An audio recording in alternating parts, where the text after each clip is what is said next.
Dans le média Histoire crépue, Rima Hassan nous explique comment s'est passée son altercation avec la police quand ils ont trouvé son patch de CBD. Je vous laisse écouter.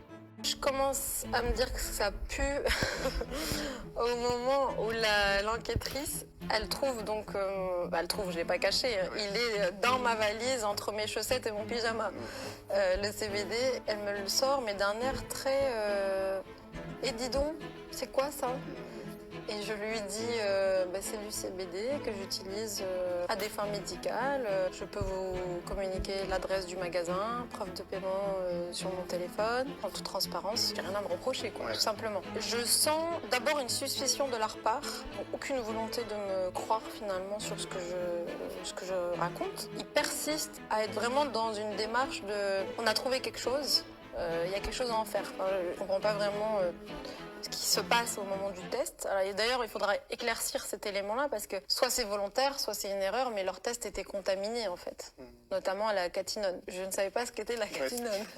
Surprise. Au moment où elle m'en parle. Donc ils prennent un test et puis ils font les tests sur les 2 contenants de CBD qui sont minimes en plus. Hein. Je veux dire, les quantités qui ont été partagées dans la presse, le laboratoire est très précis sur son analyse. Il y a 1 gramme et 1,2 gramme de CBD, donc deux CBD différents. D'ailleurs, un qui est dédié aux cosmétiques, pas à la consommation directe. Mais bref, ils font le test et donc elle me dit, de façon instantanée d'ailleurs, il y a un des CBD qui relève la présence d'une drogue de synthèse.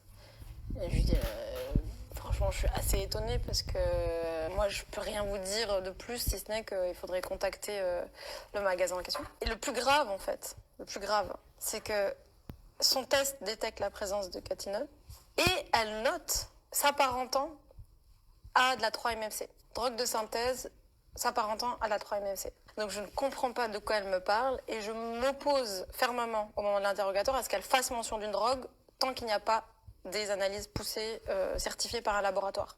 Elle refuse et elle note dans ce procès-verbal la mention de cette drogue. J'accepte de me soumettre à un test urinaire et le test urinaire dit précisément que il n'y a pas de présence de drogue et que la seule chose qui a été détectée, c'est la présence de THC à un taux tellement faible que le médecin lui-même dit aux enquêteurs que ça correspond à une consommation de CBD. Donc, ce qui m'étonne un peu sur cette affaire, c'est qu'au moment où ils ont le test urinaire, ils se disent pas « Ah, on a un élément qui nous pousse quand même à la prudence.